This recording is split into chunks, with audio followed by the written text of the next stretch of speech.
আল্লাহর দয়া এবং ক্ষমায় শুধু আপনাকে দেখায়নি, এখানে কয়েকটি সূক্ষ্ম দিক ছিল। সেটা কি? আল্লাহ কয়েক জায়গায় এই কথাটা বলেছে। কি বলেছে?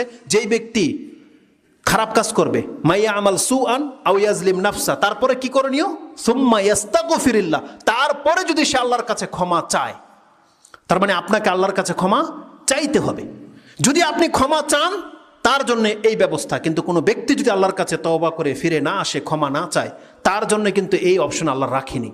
এটা হচ্ছে ওই ব্যক্তির জন্য জীবনের যার পাপ হয়ে গেছে, সে যদি এই দুনিয়াতে আল্লাহর কাছে ক্ষমা চেয়ে নেয়, আল্লাহ বলছেন সেই ব্যক্তির যত পাপ আছে আমি আল্লাহ ক্ষমা করে দেব। ক্ষমা চাইতে হবে। আপনি জানেন আল্লাহর কাছে একবার বললে আল্লাহ ক্ষমা করে দেয়। আদম আলাইহিস সালামের পাপ, আল্লাহ বলতেছেন ফাতালাক্কা আদামু মির রাব্বিহি কালিমাত, আদম তার রবের কাছ থেকে কয়েকটি কথা শিখে নিল আর তা দিয়ে আল্লাহর কাছে ক্ষমা চাইলো। এই আয়াতটা আল্লাহ সূরা বাকারার 37 নম্বর আয়াতে উল্লেখ করেছেন।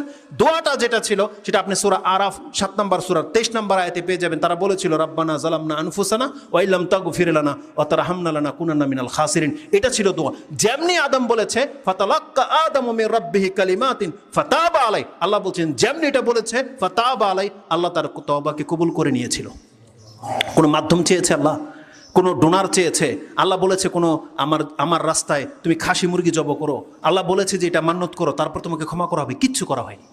আল্লাহ সুবহানাহু ওয়া তাআলা বলছেন কোনো বান্দা যদি আমার কাছে ক্ষমা চায়, এই বান্দার জন্য আমাদের জন্য আরো সহজ ব্যবস্থা আল্লাহ রেখেছে। আল্লাহ বলছে তুই বান্দা একবার ডেকে দেখ, আমি তার জীবনের সমস্ত পাপগুলোকে মাফ করে দেব। এটা হচ্ছে আল্লাহ সুবহানাহু ওয়া তাআলার ক্ষমা এবং দয়া।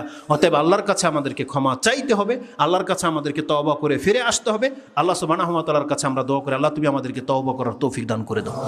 আল্লাহ ফেরাউনের মতো যেন আমাদের অবস্থা না হয়, সময় থাকতে যেন আমরা তওবা করতে পারি। আল্লাহ সেই ভাগ্যবানদের অন্তর্ভুক্ত তুমি আমাদেরকে করে দাও, এবং মরার পূর্ব মুহূর্তে যেন তোমারই বান্দা হয়ে পৃথিবীতে বেঁচে থাকতে পারি, এবং আল্লাহ সুবহানাহু ওয়া তাআলা মরার সময় আমরা যেন তোমার কালিমা পাঠ করে মরতে পারি। আল্লাহ তুমি আমাদের